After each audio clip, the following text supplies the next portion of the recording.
Untuk memberdayakan sektor pertanian perlu dilakukan berbagai upaya, salah satunya meningkatkan kualitas produk pertanian lokal. Hal tersebut diungkapkan akademisi Wayan Sujana. Sektor pertanian yang ada di Bali perlu diberdayakan dalam rangka meningkatkan perekonomian masyarakat Bali.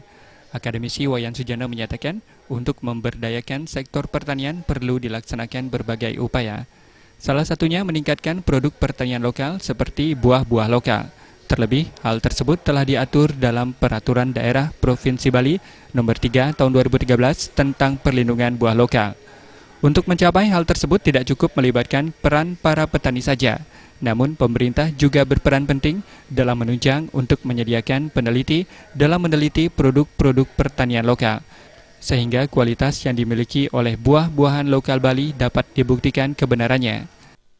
Pemerintah yang melindungi pertanian terkait buah lokal, itu saya kira tindakan yang positif ditinjau dari bagaimana petani itu menjadi tuan rumah di rumahnya sendiri, kan begitu.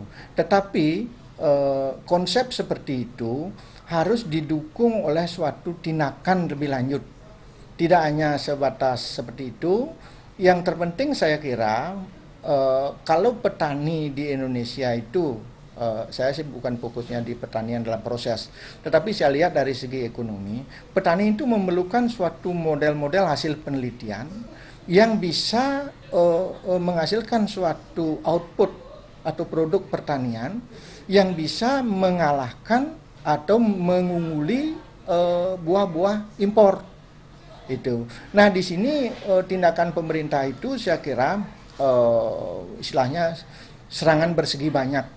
Di satu pihak dia bisa meningkatkan kualitas buah di dalam negeri, di lain pihak produk pertanian ini bisa menciptakan efek kumulatif. Lebih lanjut, Wayan Sujana menjelaskan jika kualitas buah-buahan lokal telah dapat diuji kualitasnya berdasarkan penelitian, maka akan mampu bersaing sehingga meminimalisir masuknya buah-buah impor. Dengan demikian, perekonomian masyarakat Bali, khususnya petani, akan maju secara perlahan.